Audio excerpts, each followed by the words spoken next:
Welcome to Puck Talk CS. I'm Matthew Mugno here with Steven Murno, here to talk all thing New York Rangers hockey. And luckily, the last few games have presented a little bit more to talk about with the Rangers, Steve. Yeah, it's perhaps the loudest the Garden's been all season, so a little exciting on that note. Gives you a little bit of like glimpse of hope, as we transition after another a disastrous season. So, got a lot to talk about today. Let's do it. Let's talk some puck. All right, Steve. First and foremost, I want to talk about and just give a nod. We didn't get to talk about Mika Zibanejad, like what you felt about his career with his 1,000th game played. I thought the ceremony was fantastic. His wife doing the voiceover, his daughter stole the show. I know that was all over BR last week. What were your impressions of the ceremony for Mika's 1,000th game? Yeah, beautiful on all ends. And really, when you think about it, the last like 2 years, he's been under such scrutiny here on this franchise. But when you look at, some of the earlier years and you look at 2018, 2019, what Mika has meant, even in 2021 and 2022, what Mika has meant to this franchise, he's really been a staple. I mean, these are career numbers, especially, on a historic franchise like the Rangers are, these are numbers that you don't find, in just traditional, fill in everyday players, and Mika has been such a staple to this roster. And this year, we tipped our hat, I feel like, multiple times here, this year, on a season that has very, very few limited highlights. Mika's been one of them. His turnaround and his improved pace of play, and all around, I thought the ceremony was great. And whenever it is when Mika, when the day ends on his career here in New York, looking back, it will be a successful one. Yes, you look at the last 2 years, they haven't been great. There's been diminished play, all that chatter. But again, I mean, this is a fantastic career, and definitely a player, when you look back at our childhood, the New York Rangers, Mika is going to be a huge part of that, whenever that time is. So I loved it. I thought it was great, and how can it not bring joy to your face when watching a ceremony like that? So what were your thoughts?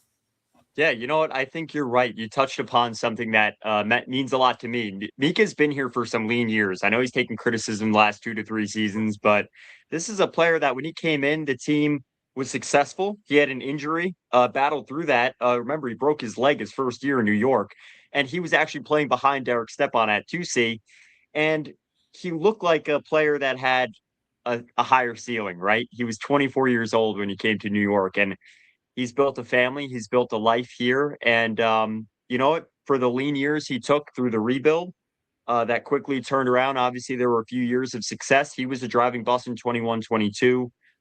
President's Trophy team, it felt like he'd taken a little bit of a step back after that great 91-point season in 23. Outside of the numbers, yeah, he means a lot. He's a leader.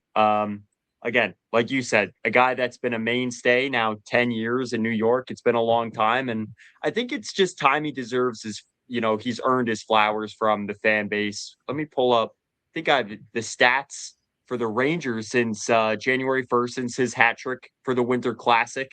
Look at where Mika is for the Rangers. Like, it's kind of this full circle where he's back to being the top producer for this team, without some of the talent that's gone to the wayside, for better or for worse, for this organization. So definitely, I think it was just a good time to give a nod to Mika, man. I feel like we've been critical of him on our show, and you know, it'd be remiss not to mention that or start the episode off with giving a nod to that 1,000th game, man. Not every NHL player gets to that point in their career.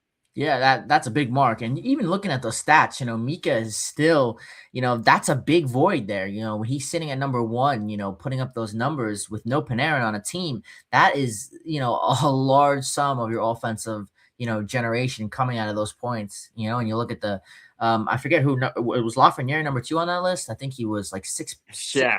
6 points behind. That's still big production. Or 8 points behind. That's still big production. You look at the top, and unfortunately, JT Miller's had a big part of his season cut short due to injury. That's why he's that's a little disappointing. We see him down to 4, but understandable. How about Gabrikov? I know that I can't help myself looking at this, but Gabrikov's sitting there, with the amount of offensive production that he's put up, that is awesome as well. And also another guy that I kind of want to talk about, Mika, yes, has been so crucial, to the Rangers' improved play here a little bit in the back end of the season. But I think Adam Fox, you look at Adam Fox, yes, he's been cut short to injury, but I mean, Adam Fox, you look at, why some of these other players on this team are performing better, especially, on special teams. Adam Fox has been huge. I mean, he is a big driver to play on this team, and he's definitely a part of the solution moving forward. So I know we're going to transition, sooner rather than later into offseason talk, and Adam Fox is going to be a big part of that. So just setting the table there on that.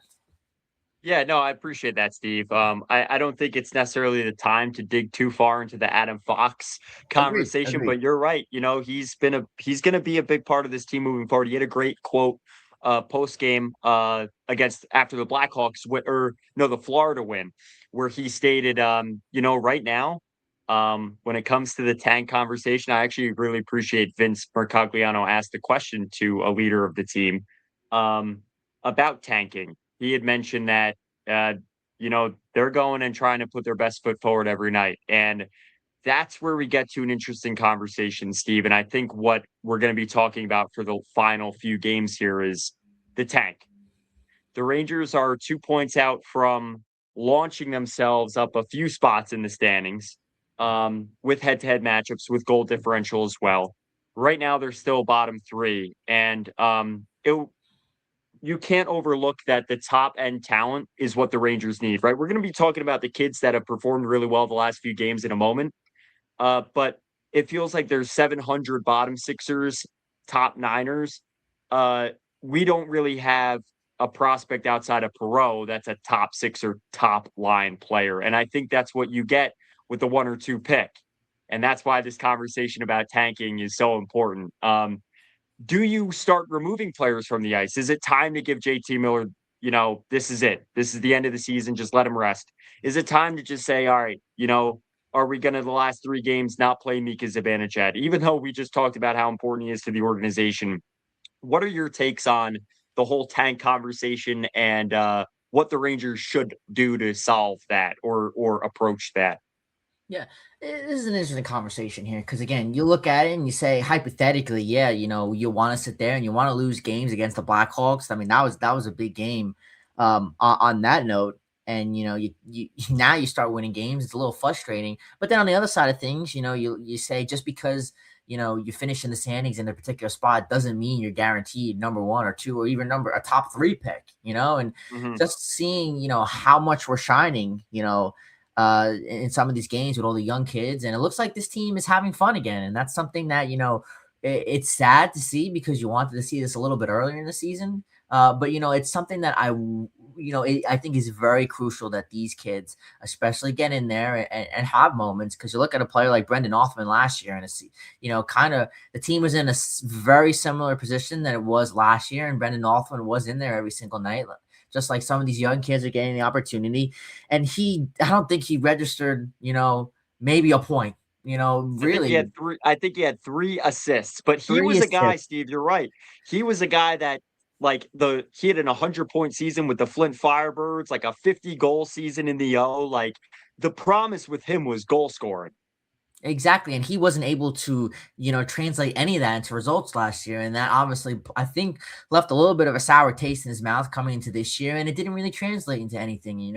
I'm a big proponent of, what happens at the end of the season can easily translate and set the mood for the offseason and definitely the course of, by the time camp rolls around and the season starts. So I'm a big proponent of that. And I think there are a lot of key takeaways here to see a lot of these young kids coming in, scoring goals, having fun. I think that is very important, especially, again, we bring this up all the time, but in a retool, era, I think it's very important, especially, for the coaching as well, Mike Sullivan, and give them a little bit of a boost of a confidence. I think that is very important. We sat there, less than a week ago watching, the Blackhawks play the Islanders and just seeing, the speed that some of these rookies and Schaefer and Bedard have, that is the young high-end talent that we need to get back into serious contention. And, not to forget, we still have, the biggest backbone piece in all of a rebuild or a Stanley Cup, contending team. And that's our goalie, Igor Shesterkin. And, he, what is he going to be going on, age 31? next year, something like that. Hmm. His championship window, is going to be, the next few seasons. So, if we're going to be able to jump back into contention, young high end talent, I 100% agree with you, is very important. Just highlights how important this draft is. I mean, this is probably the most important draft, that we've seen, in our lifetimes, maybe. We don't want to be the Blackhawks. We don't want to go into 6-7 years of mediocreness and just trying to find our footing. That's not something, especially, our fan base can handle. So 100%, I agree with you. JT Miller's got to take a seat. There's no point in playing him here. Maybe I wouldn't be surprised if we play Mika and Vinny and Fox all the way up to like the final 2 games of the year, because you know what, these young kids are cooking, but it's very important that these veteran players, they're a big piece of that. So I wouldn't be surprised at that. But JT Miller's got to take a seat. I'm curious to see where you land on that. All right, you had a lot of thoughts, man. I love it. Thesis I did. statement I from did. Steve-O. No, you know what? We were at the Working in Hockey event. We didn't bring that up. Awesome event organized by Nick Bowens. Over 100+ people, probably more, in attendance, and it was phenomenal. Got to meet a lot of people. Might be listening right now, so made some great connections. Steve and I both went together. UBS was awesome. We did enjoy it. I'm sure everyone saw our food review on Instagram.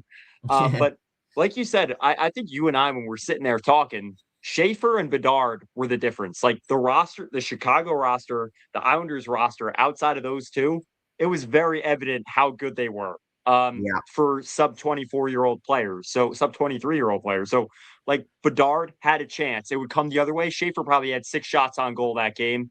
Um, and that's all it takes to turn things around. So I actually am starting to really come to see that conversation because, right, I've been a proponent on our show of stating that you need to win some games to at least keep Fox, Shesterkin, Zibanejad on board, potentially Trocheck. We don't know what's going to happen with that. And with that, I'd like to just acknowledge what you said, like the young guys. I tweeted a few times about them. These were your young guys that had the impact against Chicago the other night, right? Malash, Sikora, Fortescue, Garand. Listen, Jonathan Quick hasn't had the best season. You now have a guy that's playing like a potential backup next year and a young guy that can be in the wings. Drew Fortescue, I think, he could be a top 4 guy as soon as next season, on a retooling roster, rebuilding roster. Malash has really impressed me. I think he might be the most impressive of them all. I didn't, I'd heard good things about him, but he's like a beast. Like I could see him easily taking the spot of Rempe next season. And Sikora, I mentioned this man. Want to know your take, Steve? I compared him to Jesper Fast or the energy guy like Brendan Lemieux was when he first came to New York at the 2019 trade deadline in the Kevin Hayes trade. I thought Lemieux was just like he would fight, he could score a little bit. I thought the team needed that. I think Sikora has a higher ceiling. Curious what you think about that take. I agree with that. I love the Jesper Frost comparison there. That's great. You're always money with these comparison and analogies. Just hit you. I love that analogy. I think it's great. I think I definitely agree with you. I think the ceiling is definitely could be higher on that note. But I think it's great to see that there's serious bottom 6 options and definitely competition. You mentioned there's a chance that Rempe, might get outdueled for the start of next year. And I certainly agree with that. I think, that's definitely a necessary component to building a sustainable winner, but it's also, I think it's also an easy area to fill, and that play that you showed, that goal, that was all Adam Fox. That's why I really wanted to mention him. Him getting to the point and getting that puck in front of the net to be able to get deflected. That's why I wanted to tip my cap to him, because the plays that he's been able to make has really been driving a lot of the offense, behind the scenes. But yeah, I think it's promising, especially now with Laba back from 5-6 games, him being out. I think we are extremely deep down the middle. You look at Zibanejad, Trocheck, Miller, Laba, each centering a line. I think all these kids have been a great fit. You just showed the numbers there. So it's definitely promising and definitely a takeaway, to take into the off season, but it's all promising. A very small sample size. It's hard to sit here, and say, because we've done this a million times before. I mean, we could go even, when Puck Talk was in the dog days of of the OG kid line with Heedle and Kako, and it's hard to get a grips, but I still think this is a much stronger start than a lot of these other players have had, in the past. So again, it's promising, but you still got to really take it, with a grain of salt. You know what I mean? I do. No, you're right. But way back to the days of Zoom Talk CS, I love that. Steve-O, I want to pull up just quick. Got a personal connection here with the Fortescue. I talked to his family when they were up at RPI when he played this year in November. Up at RPI, we had that game on SNY on our broadcast. Got to see the McGee's. I see them pretty often. They live right here in Pearl River. As you know, mom's from there. She went to high school with the McBride family. The sisters are actually the people that produce the D1 athletes. All the spouses and the last names come from partners. So Lee McClinsky was a top 10 Hobie Baker finalist 2 seasons ago. CJ won the national championship at Quinnipiac. I got to know him really well, obviously, with broadcasting that. And it was really cool to see someone that was a Don Bosco prep Ironman. And of course, a Pearl River resident. It's amazing to see them crack the New York Rangers roster. It was cool to see his family there, sitting right near Sean Avery in the stands. So I know the Chicago game, that broadcast, MSG kind of did a lot of a highlight on him. And I think he's a player that can quickly step up into the ranks here. And Steve, I don't want to go too far ahead, but that's a conversation where it's like Braden Schneider's in year 5. Am I correct on that? Maybe 5 or 6, right? Like 5 or 6. he's been in the NHL a few years. If he moves on, it makes it a lot easier when you have a guy like Drew Fortescue playing this way. Like he already looks like an NHL pro. Yeah, I think first of all, I think that's great that you got to shout that out. I love that. A lot of other people will appreciate that. Yeah, I certainly agree with you. And when you look at it, on a championship team, because ultimately that's the goal here. All these young kids, I think they're very solid. Bottom 6 forwards. I think Noah Lab is probably the top person that comes to mind. How about a Will Cooley as well? You look at when he broke out to the scene. A couple of years ago. And then you look at prospects coming up. You look at Malcolm Spence, you look at Green Tree, time will tell if they are the best fit, but I think, I think we're onto something here. And it's certainly when, it certainly seems like we're trying to, do the impossible and try and expedite this process, and I think, getting these kids here, getting them on the board, having them find the back of the net, having them have fun, and also having connections, and chemistry with some of the veteran guys. I think it's very important. And especially, like I said, we're trying to expedite this retool process and trying to avoid the inevitable in a rebuild. I think it's very important, and I certainly agree with you. So, got more in the wings coming. It's going to be very, very exciting to see. Yeah, like I think right now the Rangers are in a state of, are they going to be reactionary, or are they going to, like you said, bench players for the final 2 games? Let's go for this pick. Because I did some research on it. I mean, research, big brain, unlike Mike Mugno. My brother, neuroscientist, by the way. That's why I say that. 2019, the Rangers jumped from 6-2. 2020, they jumped from 14-1. That was crazy. We all remember that. The ping pong ball. 2021, Buffalo retained the first overall pick. So they were last in the league. They retained it. 2022, Montreal retained number 1, but New Jersey jumped from 5-2. Chicago in 2023 went from 3-1. 2024, there were no changes in the draft order. 2025, the Islanders moved from 10-1. So listen, there's chances of movement. And I don't think you should fear, if you're the Rangers, being on the other end of that. But there is still unpredictability with this process in the NHL. And I think that's the one thing that, like, listen, you and I here have talked about being tank commanders, as I just mentioned, doing the right things to ensure that you don't blow that or end up being like the 15th best, from the bottom of the league. Because right now, the Pacific is not a great division. We know that. The Sharks are like bottom 12 in the league right now. So you have to ensure in some ways that you get the pick by also playing the delicate balance of at least having guys feel like they're going through the motions and they're not getting shelled every night. And it's funny because I think fans want that control from the front office, which I think there should be some level of that.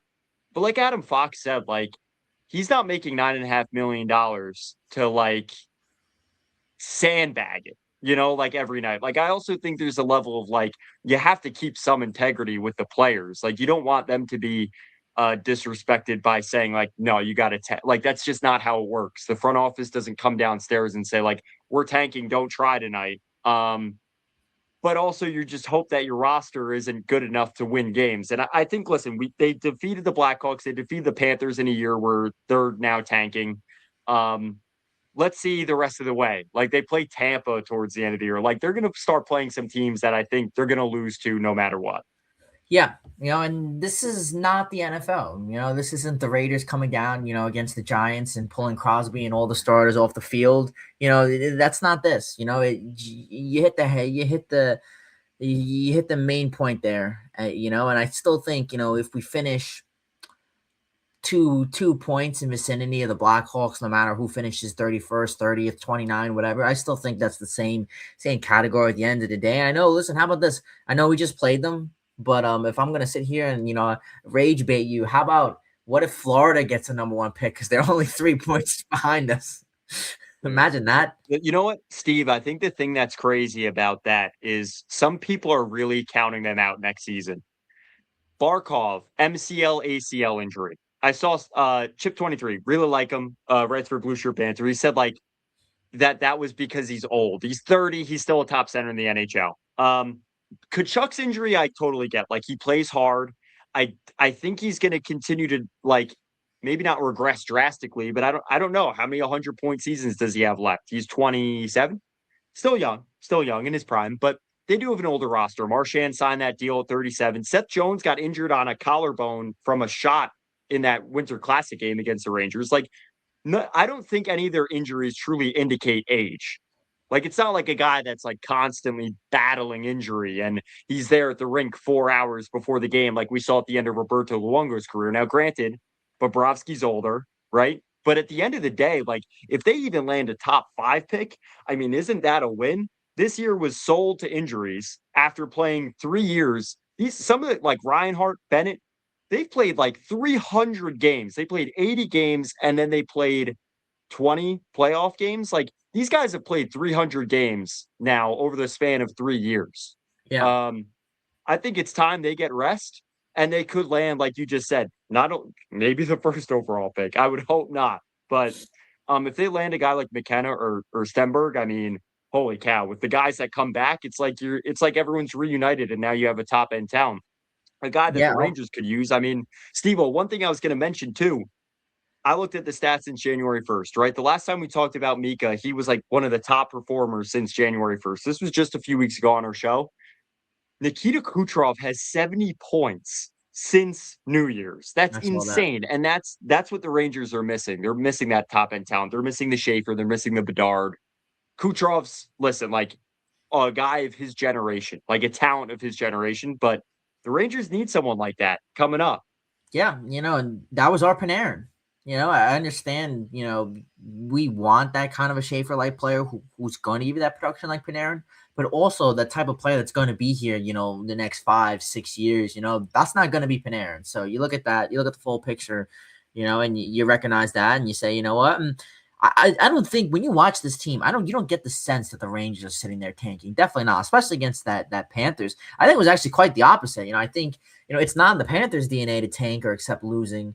But I kind of look like the Panthers were the one that were tanking, not us. We look like you can see the effort out there that was clearly lacking in the first 2 months of the year when we couldn't even score a goal, let alone get a shot on home ice. But it's just you look at things like this, and that's just the love of hockey. You sit there and you say, this is a Florida Panthers team that reached the Stanley Cup 3 straight years, and they won the championship the past 2.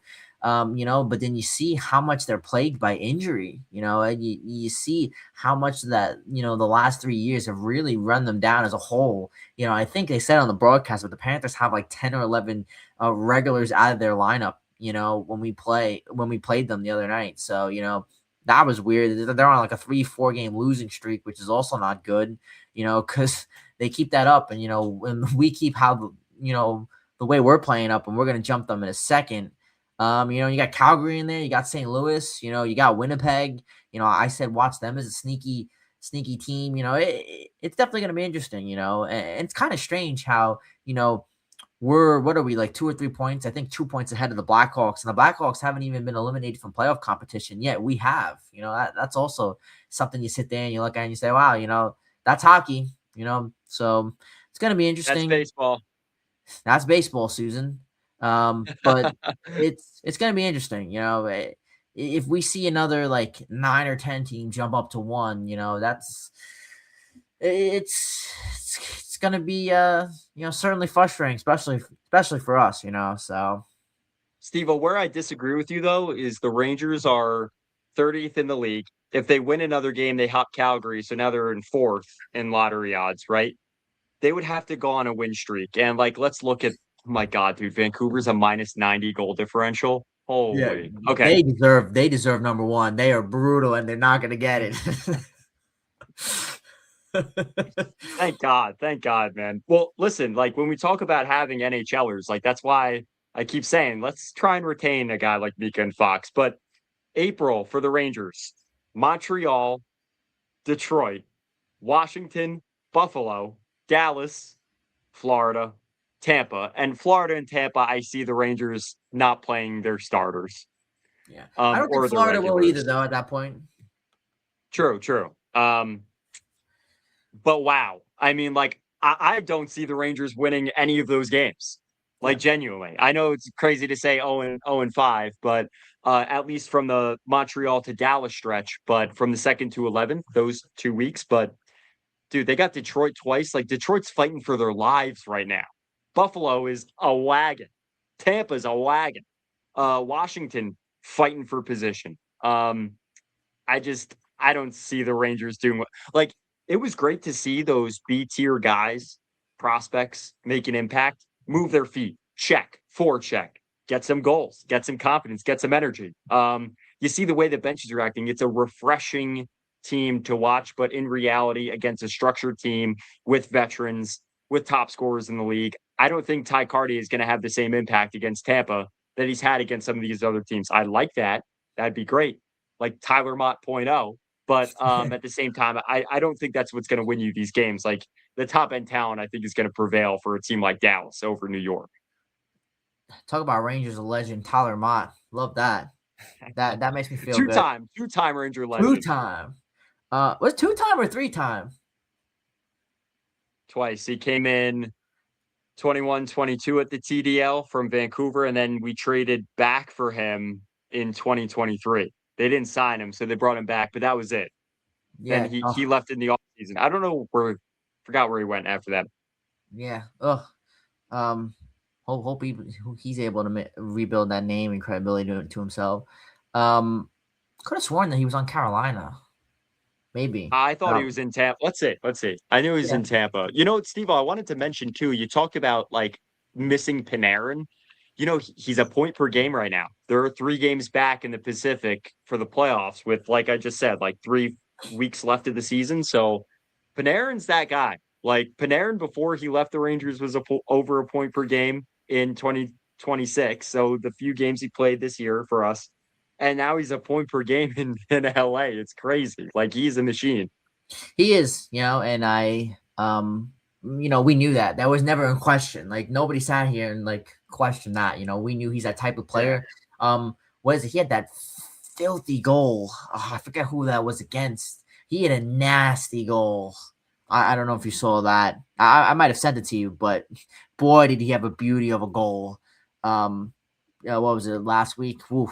Well, we certainly missed that just that ability to come in and just, take control of the ice and make, breathtaking plays like that. That's the player that we're going to need, and a lot of people talk, and we've put a lot of, we're putting all of our chips into one basket here in the draft. But I really think that this free agency, not a great class, but free agency is also going to be very big for us, and that's kind of, you look at some of the teams like Pittsburgh, some of these teams that have been able to claw their way back into, contention, and they went the free agency route. And again, this isn't going to be a great free agency, and we're not a free agency preview at all, but it's going to be very interesting to see what we make, what kind of moves we make, on the waiver wire this year in terms of free agency, because I think that's also going to go a very long way, into building this roster back into a full team. Yeah, it's funny you like for the sake of this conversation, that totally makes sense. I saw someone online say, "Watch, they're going to sign Connor Shearer to a 1-year, $1 million contract." But you know what? It's funny, like you mentioned that, like if the Rangers don't land a McKenna or a Stenberg, like they're going to have to fill out the top 6. So I'm saying again, it's early to talk free agency, obviously, but if you're the Rangers, you're going to have to fill the top 6. Unfortunately, like with players that you might not love the contract or you might not love the player or asset, but at the same time, I was talking to my dad about this. He listens to every epi. So I'm sure he'll be tuning into this one. You have centers playing every night. If Trocheck goes, you're going to have Zibanejad and Miller. I'm assuming Miller. Even though I feel like the discourse around him is that like there's a mystery on his future. I think he's part of the plans next year. Those guys have to play top end NHL centers every night. And what I mean by that is, Kopitar's retiring, sure. Nico Hischier, right? In your own division, you think about the centers. If you're on a first line like Perreault, you're probably matched up against Zach Werenski, Cale Makar, Quinn Hughes. So when we're talking about veterans or guys you could sign in free agency, like if you don't land a guy like McKenna or Stenberg, who would probably start at 3C anyway, but maybe he works his way up. You got to play top end talent every night, and that's a huge adjustment. Like every NHL pro will tell you that. It's not, you're not playing, oh, we got RPI tonight, oh, we got Clarkson tonight. McKenna's now jumping into the NHL. So I just want to put a bow on the Tyler Mott combo. He went to Ottawa in 22-23, then back to New York, which is crazy. Then he went to Tampa in 23-24. And then he played for Detroit in 24-25. Did he retire? Doesn't say. Damn. Where is he? Wow. That'd be. You think we would have heard some at some point if he did? Bro, I know. This is like crazy, dude. We're down a rabbit hole. Holy smokes, dude. So it says that the Charlotte Checkers signed him in October. So he's in the AHL right now. Oh, that was my other guess. Why? Maybe we didn't hear. Maybe it was an injury, or if we didn't hear anything, that was probably my other guess. He's probably in the AHL, which stinks, But I think he's a great piece for a lot of for a contending team. But if he hasn't played competitive hockey, that's gonna be a problem for sure. While you were going off and listing out the teams we got left on the schedule, the Red Wings, and first of all, I'm not winning that Buffalo Sabres game. There's no chance. The Sabres are a good Boston team too. And I don't know.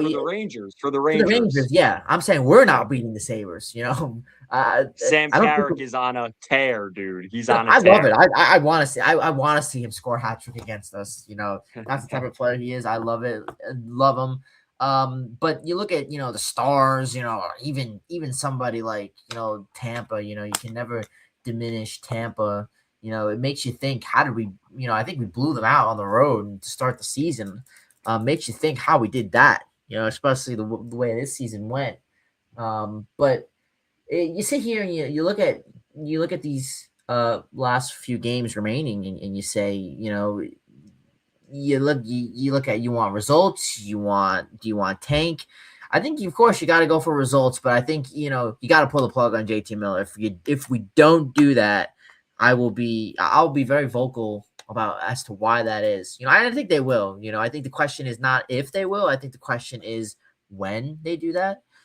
But it's going to be sad. It's always sad when the season ends and you have a disappointing season. But I think I speak for most Ranger fans, and I think we're ready to say that we're ready to move on here. of this season. Yeah, Right? I think what I like to see, the same performance from your prospects that you've brought up. Like, just keep bringing the energy. I like that these guys move their feet. They're trying to play the right way. Listen, they're not like NHL conditioned in the sense, not physically, but for structures, right? Like, it's not like this super structured game they're playing. I like to see Jonathan Quick get a at least a win. I can't really see it. He's had a pretty rough season, more so indicative of the team in front of him, and he has not played great either. But he is a Hall of Famer. Like, you want to see him at least get one more win, or at least perform well in his final game, potentially of his career. Yeah. Um, I was gonna ask you. You think this is it for him? I think it's gotta be. I think this is it. Yeah. Like, Garand, I think, has played himself also, like, within the organization in that context. I think Garand has played himself into that backup position, or at least shown some promise. And I think for Quick, I mean, his performance really wasn't great. It doesn't really give you a reason to sign him another year. Yeah. And he, like, he's older. Yeah. Yeah. You saw that. He's 40.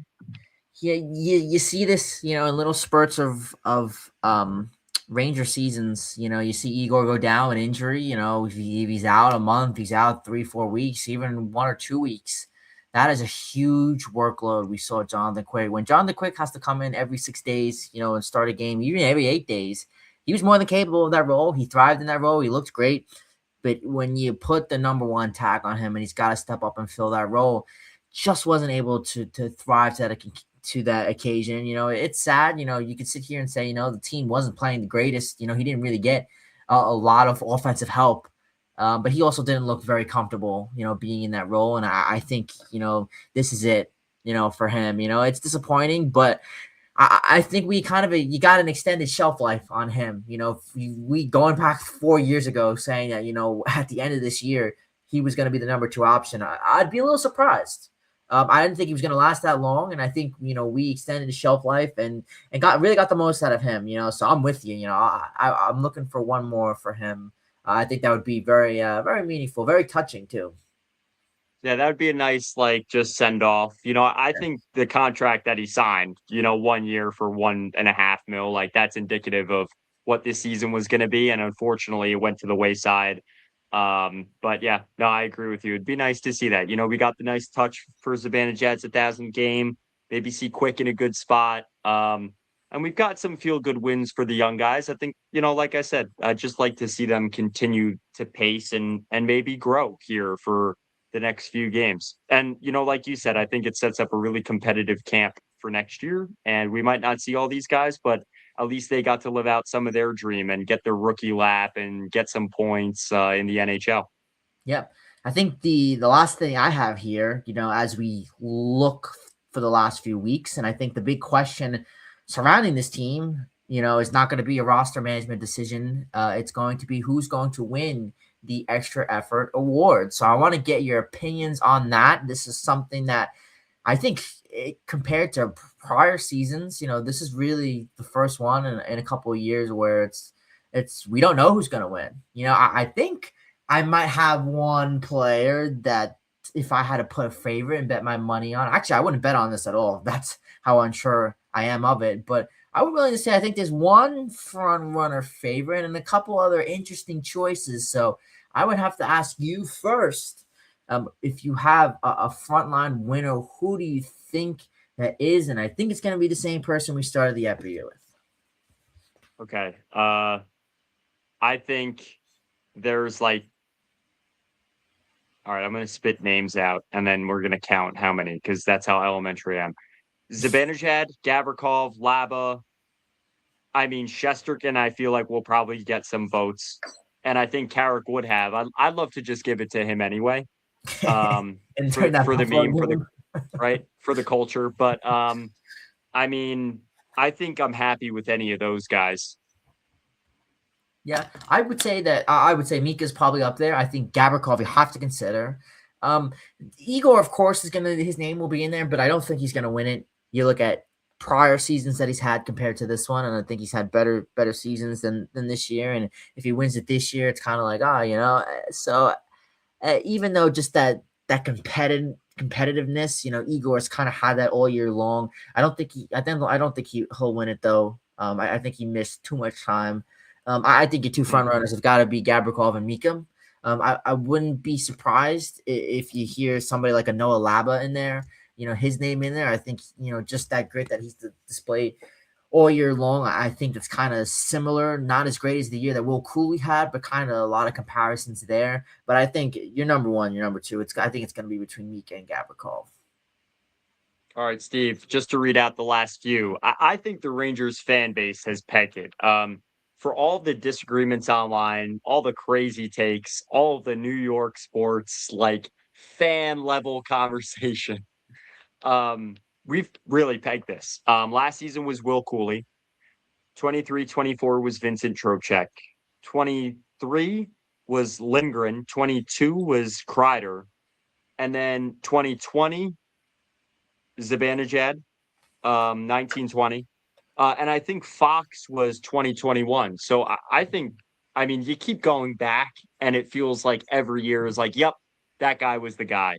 So this year, I know it's a little more what feels like maybe an open field of options, but I still think, like you just said, like I think it's like the 4 or 5 guys we just mentioned that are really like the choices, and I would be happy with any of them. I don't really think, maybe one or over another. Yeah, I would say if you had a favorite, though, I think this is a question. Who, like, if it comes down to Mika and Gabrikov, I think yeah, that's tough. It's like, who do you want to see win it, and who do you think will win it? I wouldn't be surprised if Gabrikov gets it. Just what he showed here in his first year, just being very constant. It's tough. Who would you think out of that batch? Who do you think would get it? Trying to find the right word. Maybe it's not reputation, but I think Mika Zibanejad will win because I think he had the turnaround, which the club needed. But I also think like all season he's been vocal, which was not usually his character. And I think he's emerged as a leader for the younger guys. In the same sense that he was one of the younger guys leading the way out of the last like retool rebuild. Yeah. But yeah, I think like Gabrikov's right there, but I also just feel like Mika's more of like a glue guy also for this team. Yeah. Whereas I think Gabrikov maybe is more of like he performed a lot better. And that's not to discredit what he's done either. So yeah, I don't know I'm exactly making sense, but I feel like Mika's more of a guy that's counted on to have a strong character. And Yep. I don't want to, this isn't really something I love debating though either. Like I do think this is awarded by the fans and it's for a really noble cause. So Yeah, I agree. I think I'd be satisfied either way with no matter who wins that. And it's also always fun, the anticipation build up, coming in, gives you something exciting to watch. It's like the cherry on top of every Ranger season, no matter, playoffs, no playoffs, good year, bad year. So that'll be exciting to see on that point. And I think with that, any final thoughts? So I think we're just about done here. yeah, that's April 8th. So I'm sure we'll have another episode before that, which I Oh yeah, guess for we'll be sure. talking about this again. But it's funny, some shows are still not doing their week to week episodes. We're still crushing that. And yeah, I'm ready to see kind of what the prospects give us against some stiffer competition. And I'm rooting for some good hockey out of these guys because I see some fans like, oh, these are B tier guys that have played, to teams that are struggling. I want to see these guys succeed. Isn't that the point? Yeah. So, tank command in here, but another few weeks of hockey, Steve, and then it's done. So, we'll be back on the mic soon enough to cover Well, the Rangers. last thought I want, if you have any thoughts on it, Torts to Vegas. I should have brought that Oh up a yeah. minute ago, but if any thoughts on that, it's kind of, I know you're the type to sit there and see that, and definitely have a thought on that. So, what do you got? You know what? Vegas is a team that often makes uh the wild move, right? Like that's what it feels like their franchise is built on is moves of drastic nature, the surprise and the wow factor.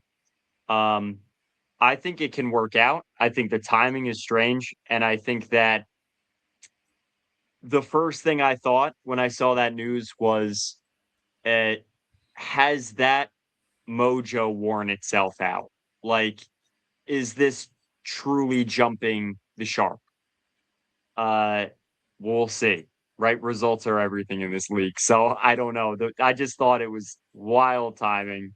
And, maybe it does work out to some degree, but at what point do we look at the Golden Knights as, um, you know, the team that won in 2023 versus now you're going to be 3 years removed from that. And it's time to assess where you're at right now. So I don't know if they're trying to just continuously keep the window open. We know that's not how it works in this league. And maybe I'm completely wrong, but Torts, man, wow. He looks like Professor Torts now. He's got the glasses, beard. He's looking a little bit older. Like I clipped some stuff for our show online, and I was looking through videos of him in like 2012. He's young, dashing, aggressive. Now it's almost like the Hulk. Like now he's like Professor Torts to me. Um, I think he'll jive well with that roster though. Like he said, he literally texted Bruce Cassidy and was like, this team, like you set this team up for me. So thank you. Like they have, I mean, from the top down too, they brought in Mitch Marner. I think he'll respect how he plays the game. A lot of the Golden Knights play the game of hockey the right way. So I think he's also set up to be in a good spot with a good team.